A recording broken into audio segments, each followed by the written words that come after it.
After my adopted daughter got into college, her birth parents showed up wanting her back. I tried to stop her, but she went behind my back and reconnected with them anyway. In the end, she even plotted my death for their sake. So when I got a second chance at life, I handed her right back to them. But just a few days after she went back, she was already regretting it, because her birth parents wouldn't even pay for her college tuition. So she came begging for me to take her back. I just laughed. This isn't a recycling center for trash. I was reborn. In my past life after my car accident, my adopted daughter, Vicky, personally signed the papers to take me off life support. After I died, she leaned over and whispered in my ear, "Rachel, you know I'm the one who tampered with your car." She practically spat the words out. "I hate you for robbing me of 25 years of the love I should have had from my real parents." I was just what? Perfect. I spent 25 years raising a child someone else threw away, only to end up being hated for it. She was ruthlessly efficient. Didn't waste a second. Had me cremated and boxed up the very same day. Then she took my entire estate and went off to play the dutiful daughter to her birth parents. But as fate would have it, I opened my eyes and found myself 7 years in the past. On the very day her birth parents showed up at our door. They arrived not long after Vicky had finished her SATs, and she happened to be home. Her birth mother, Cheryl, grabbed her hand, eyes brimming with tears, and said, "Oh honey, Mom's finally found you." Her birth father, Larry, stood beside her, chiming in, "Honey, Dad's finally getting to see you." The two of them put on a real show, bawling their eyes out together. Vicky was completely stunned by their wailing. Just like in my past life, she looked at me, totally bewildered, and asked what was going on. Honestly, she didn't even need to ask. One look at Cheryl and you knew. Vicky was a spitting image of her. You wouldn't even need a DNA test. Sure enough, Cheryl said, "We look exactly alike. You're my daughter." If my neighbor hadn't told me she saw a girl who looked just like me on the street a few days ago, I'd still be looking for you. Then, crying, she spun Vicky a story full of holes. "Back then, you were only 2 months old. I took you to the market, and I had to use the restroom. I just left you outside for a minute, and when I came back, you were gone." Larry added, "We've been looking for you for 18 years. Not a day went by that we didn't think of you." Vicky looked at me again. "Mom, is what they're saying true?" I didn't say a word. In my past life, I'd thrown Cheryl and Larry out immediately. After they left, knowing I couldn't hide the truth, I told Vicky she wasn't my biological daughter. Thinking she was only 18, still naive, hadn't been beaten down by the real world yet, and didn't know how cruel people could be, I tried to reason with her. I explained how she was abandoned on my doorstep in the dead of winter. How could anyone who truly loved her leave her out in the freezing cold? And what if I hadn't been home, or if I hadn't taken her in? Could a tiny baby have survived? I even told her how I'd searched for her birth parents back then, but no one ever came forward. But I was worried about Vicky's innocence, and in the end, she was the one who gave me another harsh lesson about reality. All my reasoning couldn't compete with the pull of blood is thicker than water, and a few sweet words from her birth parents.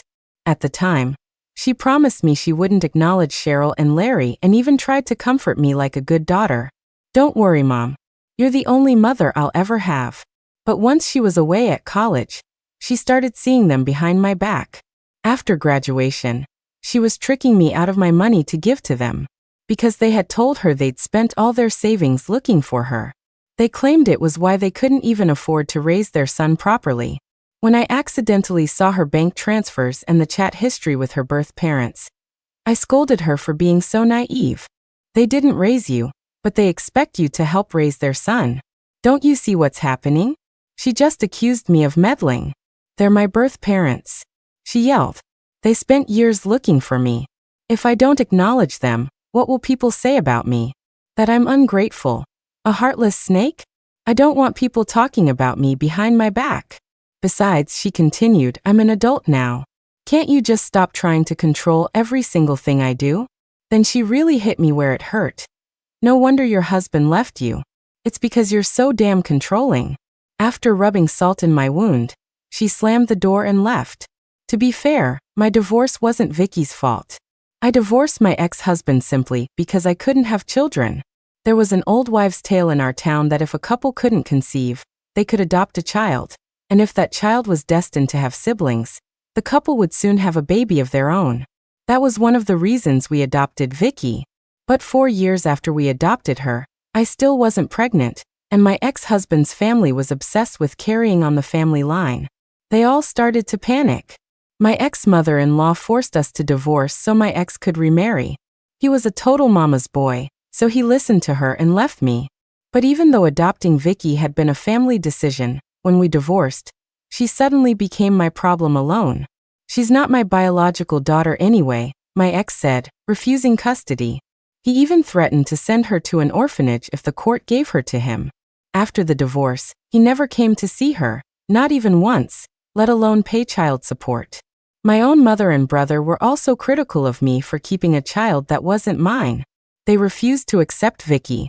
As my mom put it, there's no guarantee your own flesh and blood will take care of you when you're old, let alone someone else's kid. What if she finds her birth parents someday and decides to leave? All your effort will be for nothing. My brother was more subtle, but he meant the same thing. Sis, if you have a kid with you, it'll be hard to get remarried if you meet someone you like. I didn't listen to them. I felt that since I'd adopted Vicky, I had a responsibility to see it through. Besides, my ex-husband's family had hurt me so badly that I had no intention of ever remarrying. So for all those years, I raised Vicky mostly by myself while freelancing.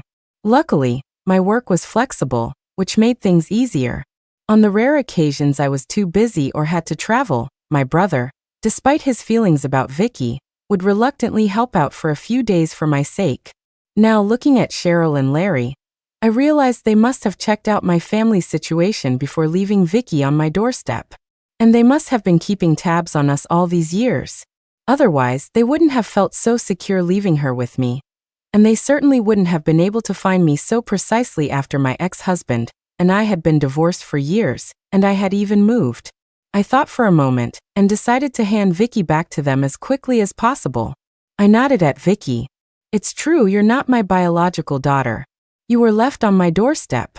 You were crying so pitifully, and I couldn't find who left you, so I adopted you. I added, but just to be sure there's no mistake, you should probably get a DNA test with them. Seeing that I wasn't objecting, Cheryl quickly agreed. Yes, we can do a DNA test. The next day, Vicky went with them to get the test done. The day after that, her friend asked her to go shopping, and I had some errands to run myself. While I was having lunch, I happened to see her and her friend at a table nearby. The DNA results weren't even back yet, but Vicky was excitedly telling her friend, "You're not going to believe this, but I was adopted. My birth parents found me the day before yesterday. My birth mom even gave me $200 and said that if I come back to them, she'll give me a monthly allowance when I go to college." Her friend gasped, "Holy crap, that's awesome." After her initial shock, she asked Vicky, "So are you going to do it?" Vicky looked a little worried. "I don't think my adoptive mom will agree. I mean, I look exactly like my birth mom, but she's still making us get a DNA test. TSK, $200, and suddenly I go from mom to adoptive mom. I wonder what all the thousands upon thousands of dollars I spent on her over the years were worth." It was laughable. But I thought to myself, don't be so sure. Your adoptive mom is totally fine with it. The DNA test is just to make sure you don't regret it later, and try to come crawling back to me. Just as I thought that, Vicky's friend asked, "So what are you going to do?" Vicky thought for a second, then seemed to make up her mind. Who cares what she thinks? Once the DNA results are in, if they really are my parents and she still says no, I'll just see them in secret. I'll get a double allowance every month. Yes. Yep, that sounded exactly like something Vicky would do. It's what she did in my last life. A few days later, the DNA results came back. They were, indeed, one big biological family. Vicky held the report and asked me, "Mom, should I go back to them?" She was asking, but it was written all over her face. "I want to go back to them, so I hope you, my adoptive mother, won't be difficult." And it wasn't just her expression. Ever since her birth parents showed up, she hadn't once considered my feelings or asked if I'd be sad if she left. It was like she'd been waiting for this day for a long time. So I hurried to say, "They're your birth parents, after all. You should acknowledge them." Then I threw the words she'd used on me in our past life right back at her. Besides, they didn't abandon you on purpose, and they spent all these years looking for you. Don't break their hearts. Otherwise, what will people say about you? That you're ungrateful, a heartless snake? We can't have people talking about you like that. Vicky was speechless. Since she was going to choose them eventually anyway, she might as well do it now. It would save me the cost of her college tuition. I'd rather spend the money I'd waste on her on a nice vacation for myself than just throw it to the dogs. Perhaps because I didn't object to Vicky reconnecting with her birth parents this time, and even encouraged it, she happily accepted that Cheryl and Larry were her real parents after the DNA test. Cheryl struck while the iron was hot, saying they should have a big party to celebrate their reunion. Vicky agreed. I heard the party was a huge affair. Cheryl's family set up more than 10 tables to celebrate both the reunion and Vicky getting into a decent college. After all, Vicky was one of the few girls from their village to ever make it to college. Before she left, Vicky politely invited me to come, but I refused. I also handed her her college acceptance letter. Since it's a reunion party and a college acceptance party, I said with a pleasant smile, you should take this with you. If anyone doubts my daughter's achievement, you can show them this as proof. Vicky didn't suspect a thing. She took it without even noticing that I'd tucked her official registration papers inside the envelope. I smiled as I saw her off. Stay and have fun for a few days, I told her. You all have a lot of catching up to do. As soon as she was gone, I frantically started selling everything I owned, getting ready to run. My life depended on it. The very first day I was reborn, I had listed the house online, and with every major real estate agency. Since it was in a top school district and I was in a hurry to sell, I priced it cheap. An offer had already been accepted by the time Vicky's DNA results came in.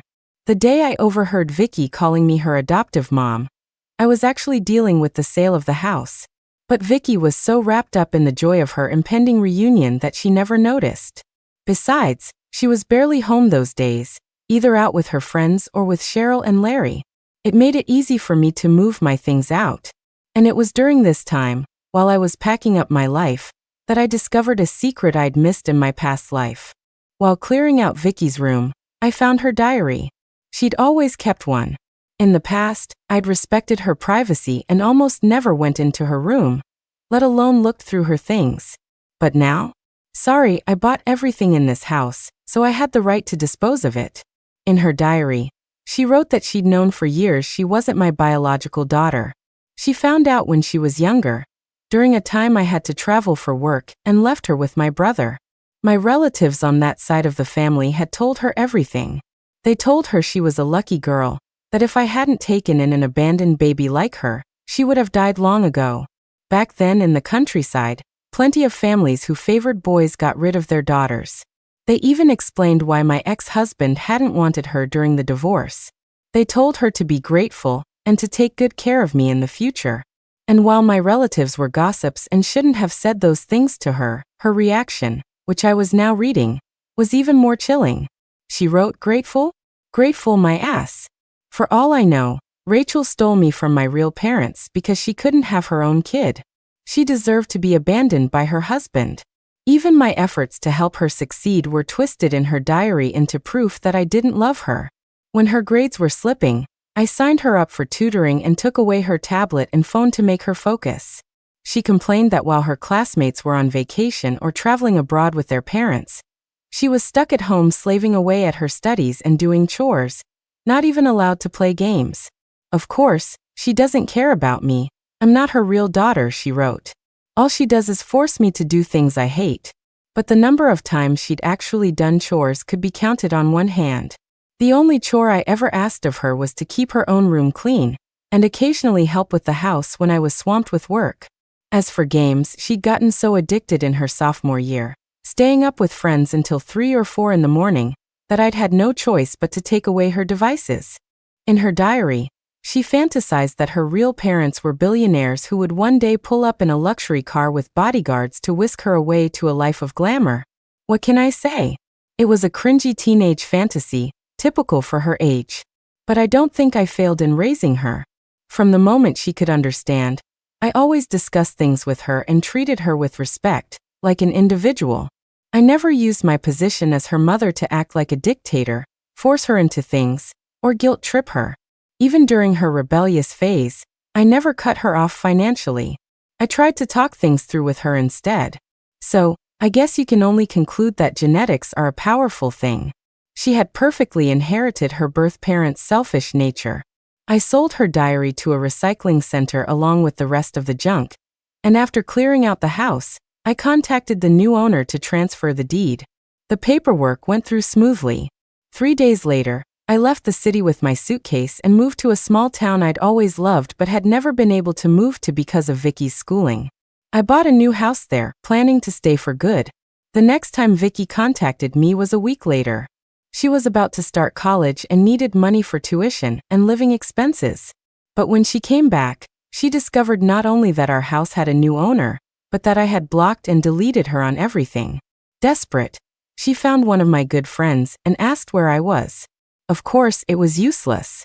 I hadn't told anyone where I was going when I left. My friend called me to ask what was going on. I quickly explained the situation and told her, just ignore her. Before I could finish, Vicky's furious voice came through the phone. Mom, what is the meaning of this? Great, my friend had me on speakerphone. But it didn't matter. I had a few more words for Vicky. Now that you've found your birth parents and you're an adult, I said coldly, I can't keep managing and controlling your life. So let's just go our separate ways. Vicky shot back, but you were the one who agreed to let me reconnect with my parents. I only did it because you said it was okay. I laughed. My title in your life already went from mom to adoptive mom. You also said that if I didn't agree, you'd do it secretly anyway. Did I really have a choice? Besides, since you went back to your birth parents, you haven't sent me a single message. Why should I keep you around? Now that you need money, you remember me? Too late. Go ask your real parents. I paused. And since you claim you only acknowledged them because you were listening to me, I hope you'll listen to me now when I tell you to never contact me again. Without waiting for her to reply, I hung up. According to my friend, after I hung up, Vicky went on a vicious tirade, with every other word being a motherfucker. She even made a threat at my friend's house. Since Rachel doesn't want to take care of me now, you can tell her she can forget about me taking care of her when she's old. I was speechless. That kind of care would be the death of me. I certainly didn't want it. Worried she might try to contact my other friends and relatives, I sent out a mass message explaining that Vicky had found her birth parents and that I had severed all ties with her, warning them not to lend her any money. I specifically added that if they did, I would not be the one paying it back. This message earned me a phone call from my brother, who was all too happy to gloat. Well, sis, I guess you learned the hard way what happens when you don't listen to your elders, he teased. Thanks for calling just to laugh at me, I grumbled. After he heard the full story of my falling out with Vicky, he sighed. Do you want to come stay here for a while? I knew he was worried I wouldn't be able to handle it. After all, I'd raised her like my own daughter for 18 years. To have it all blow up so suddenly would be hard for anyone. In my past life, I couldn't handle it. Even after I found out Vicky had reconnected with Cheryl and Larry, and was lying to me to support them and their son, I still couldn't bring myself to cut her off. I was like a gambler who'd lost everything but their last pair of shorts, still betting that they could make a comeback. In the end, it all came down to sunk costs. I had invested so many years and so much love in her, and her betrayal turned all my efforts into a joke. I couldn't accept that it was all for nothing, so I refused to cut my losses, and, ultimately, I paid for that stubbornness with my life. This time, I was thinking much more clearly. The moment the burden of raising Vicky was lifted, I felt a huge sense of relief. I no longer woke up worrying about how much her tuition, tutoring allowance, or spending money would cost, or how much I needed to save for her future car and house. I used to check the price tag on everything I bought for myself, never daring to buy expensive skincare products. Now, I could buy the best things I wanted within my means without a second thought. I couldn't be happier. So, I declined my brother's invitation. My brother tried to comfort me. Don't be too sad, sis. That ungrateful brat's hard times are just beginning. He was right. Without my support, It was questionable if she could even go to college. Cheryl's family had taken her back with the clear intention of bleeding her dry. She was too foolish to see it, easily bought off with a few scraps and sweet words, thinking her birth parents were some kind of treasure. I couldn't wait to see how it would all play out. And let me tell you, I didn't have to wait long. Just 2 days later, my brother called again specifically to give me the latest update. Vicky had gone to him, begging for tuition money. She'd been crying, telling him her birth parents were too poor to pay for her school. Apparently, after her call with me, she had stormed back to her birth parents to demand the money, only to have them plead poverty. I had to laugh when I heard that. Her tuition was less than $1,500 a year, and with living expenses, it would only be a few $1,000s total. There was no way her birth parents couldn't afford that. The party they threw for her homecoming had more than 10 tables. The cash gifts they received would have more than covered it. The simple truth was they had a son still in high school and didn't want to spend the money on Vicky. As for student loans, she would have needed my signature since she was still on my household registration. So, she went to my brother, hoping to borrow the money to at least pay the tuition. After all, before I'd cut her off, my brother had always been decent to her for my sake, even if he didn't particularly like her. So she had no idea that when he wanted to kick someone when they were down, his words could be venomous. My brother told her, "Don't call me uncle. I'm not related to your family in any way, shape, or form. You can't ask me for this. My money doesn't grow on trees. If your own parents can't or won't help you borrow the money, what makes you think they'll ever pay me back?"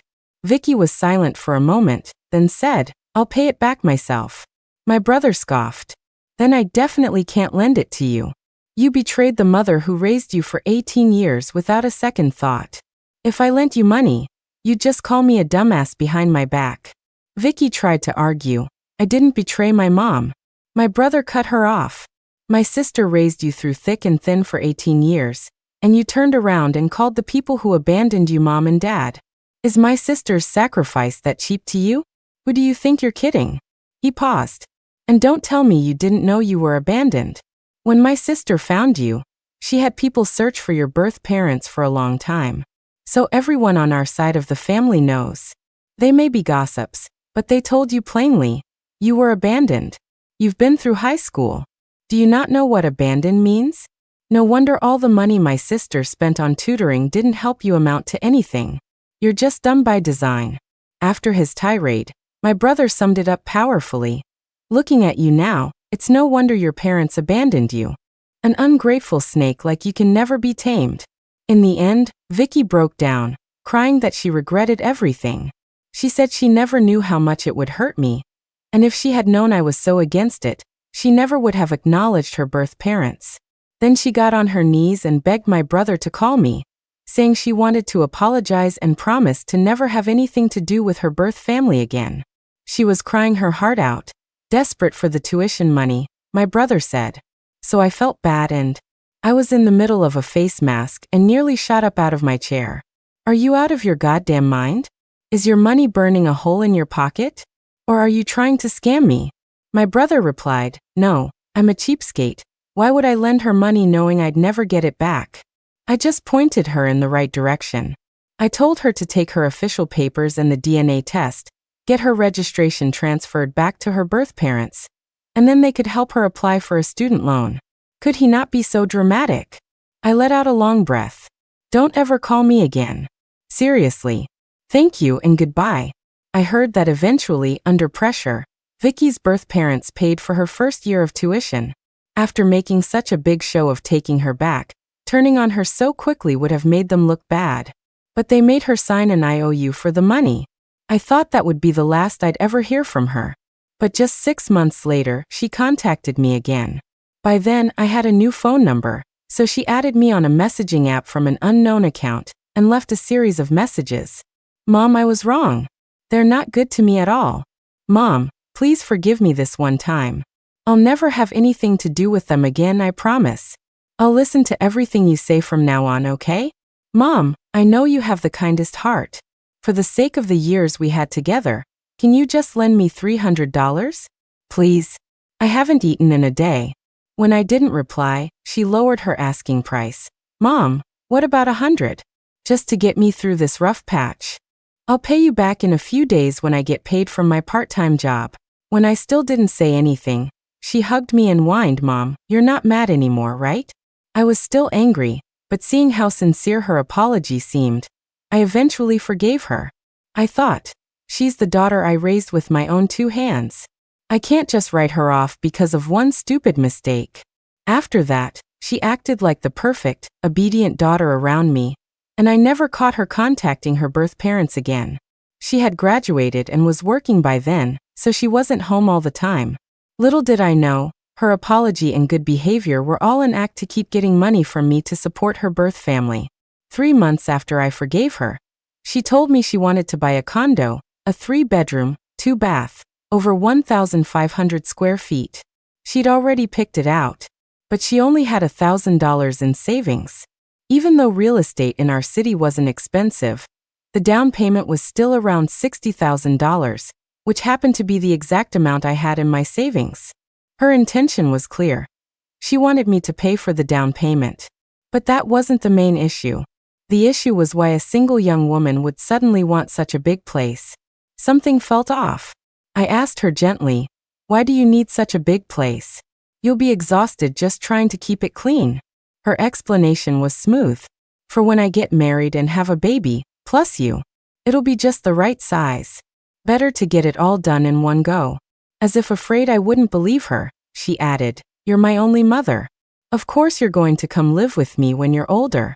If she hadn't added that last part, I might have fallen for it. But that just made my suspicions stronger. I thought about it. A condo that size would also be a perfect fit for her birth family of 4. So I didn't agree to the down payment.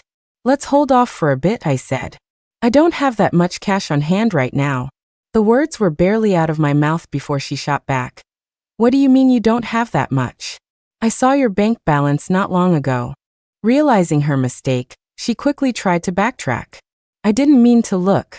It's just, you got a text alert with your balance after you bought something the other day, and I happened to glance at it. Right. She could remember the exact number from a single glance. Yet all the money I spent on tutoring could only get her into a 2nd-tier college. Seeing the panic in her eyes, I understood.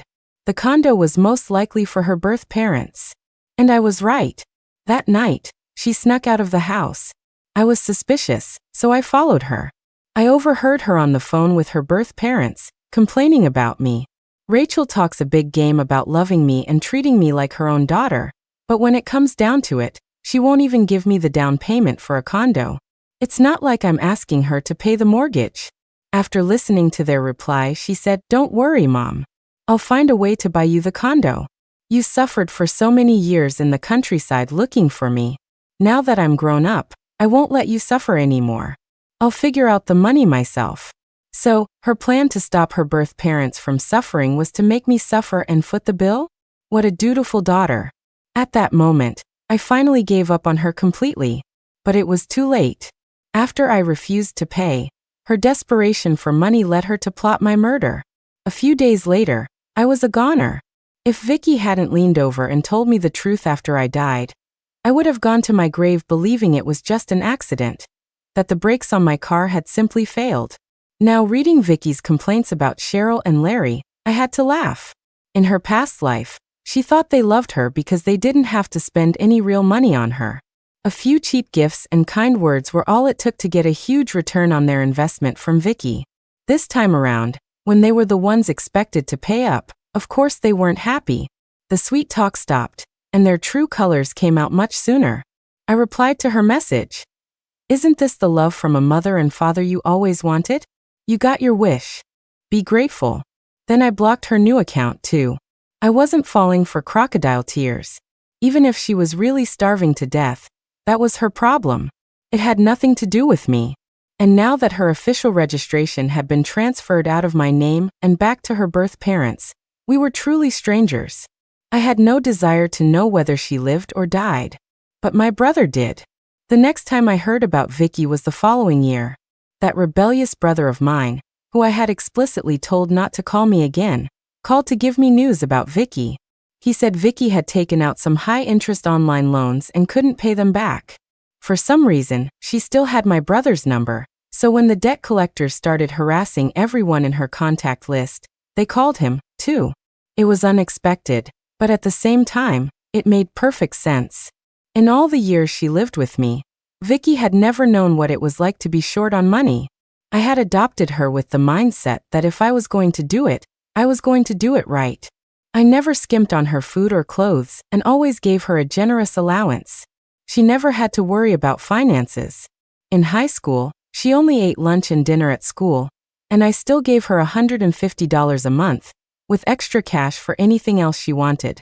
It was a world away from her current situation, where she had to pay for all 3 meals a day with only $60 a month. It was a miracle she could survive on that. It was no surprise she turned to loans. And once her contacts were blown up by the collectors, Cheryl and Larry immediately tried to distance themselves from her. They even told her to transfer her household registration away from them again. They were terrified she would ruin their son's future and were embarrassed by the whole situation. One of my relatives happened to know a relative of Cheryl's. Apparently, Vicky got a vicious tongue lashing from her birth parents. Cheryl pointed her finger in Vicky's face and screamed, "You really are a useless money pit. No wonder your adoptive mother didn't want you. All you do is ask for money. After all we've spent on you, you still go out and get into debt?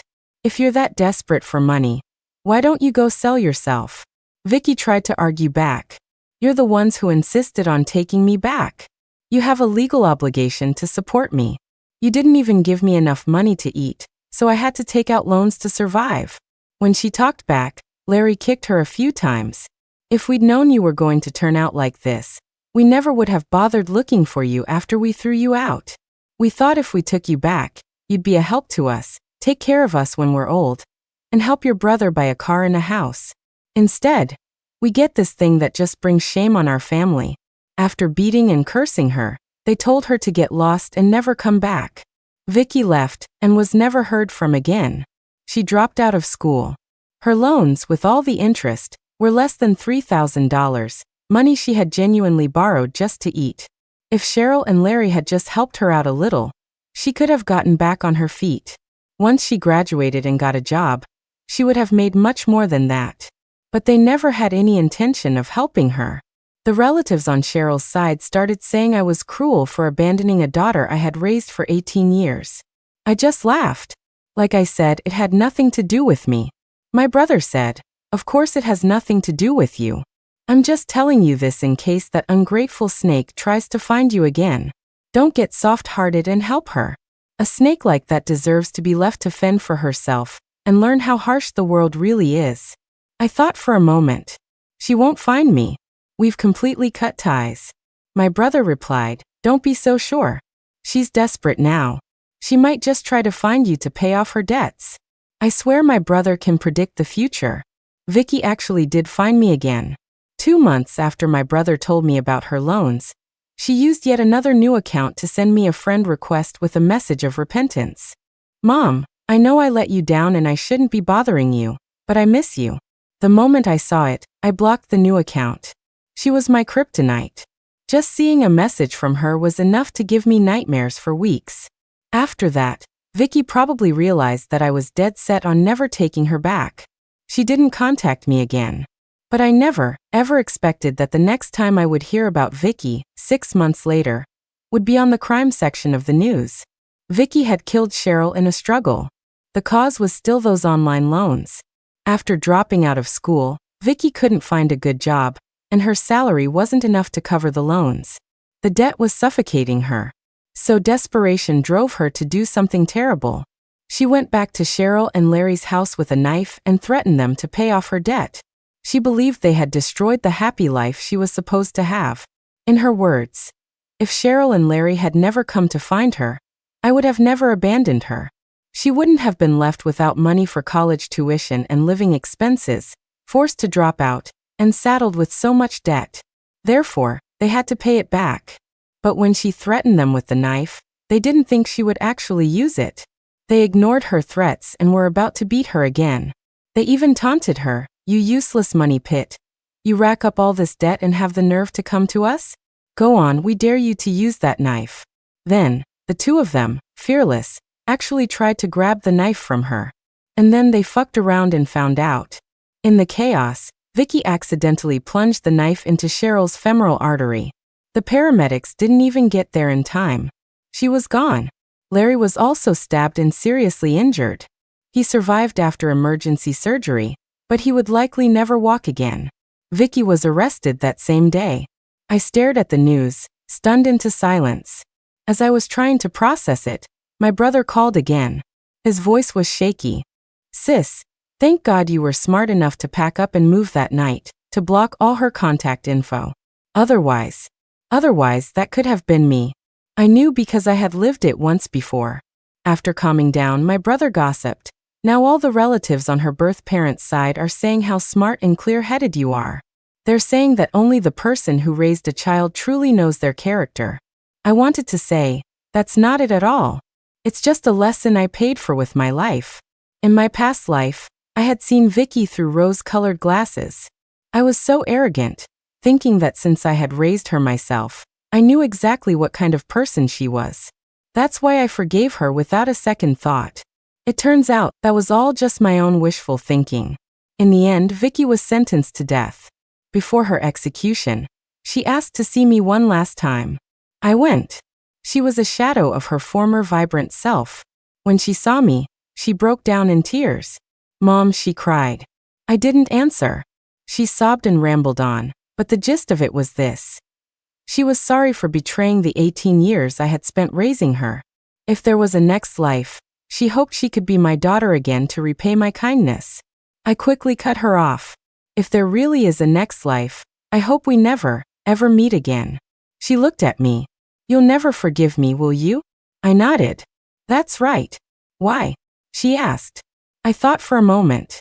Because no one goes back hoping to love the same person all over again. You and I should both remember that. The end.